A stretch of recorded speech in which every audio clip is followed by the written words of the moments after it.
Il change même la mentalité. C'est ici que j'ai compris que le baptême du Saint-Esprit, quand ça vient dans la vie d'une personne, ça crée même le changement de la mentalité d'une personne. La mauvaise mentalité commence à quitter petit à petit. Et la personne commence à devenir ordonnée parce qu'il a reçu le baptême. Ça, c'est le premier préalable que je veux dire à une personne en ces lieux. Pour accéder au baptême et au disciple-là, le Seigneur t'appelle à te repentir. Le Seigneur t'appelle à la repentance.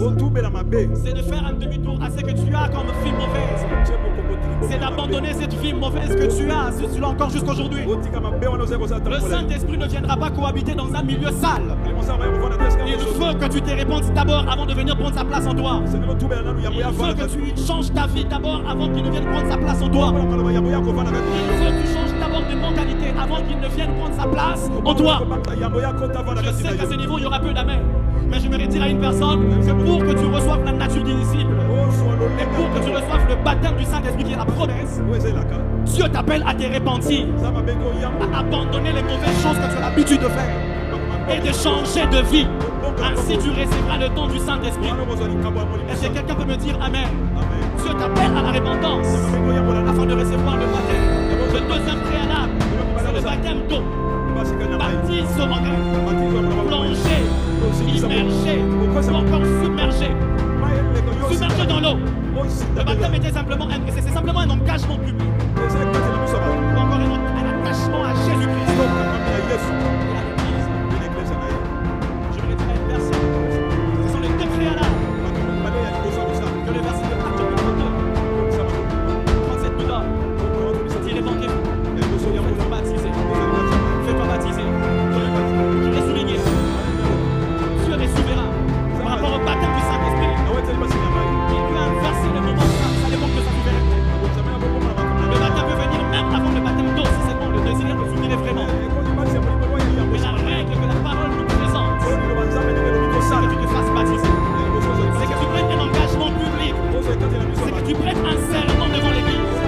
Que désormais tu es attaché à Jésus. Que désormais tu es attaché à l'Église. Et que tu as complètement abandonné l'ancienne vie. Je t'en supplie, n'hésite pas à continuer à témoigner. Il y a des gens qui vont se faire baptiser. Il hésite.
Que le Saint-Esprit ne te rate pas cette semaine au nom de Jésus.